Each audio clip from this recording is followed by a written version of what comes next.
JBT. JBT.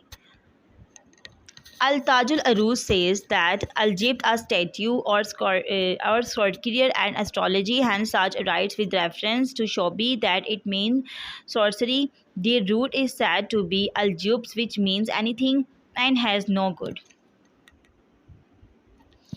Muhit says it is usually derived from Syrian and means majov, which means something hollow. Thereby, it began to be used for any hollow or empty object.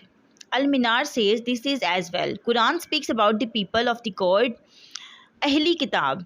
4:5:1. They trust in sorcery and non-beneficial system. They trust in monstrous and non-made laws and the forces which implement those laws and jib, which is any unimportant thing, superstitions, spiritless traditions, and which have become hollow inside. Any nation which turns away from Allah's law thinks jibt and tagut or sorcery are powers to be worshipped.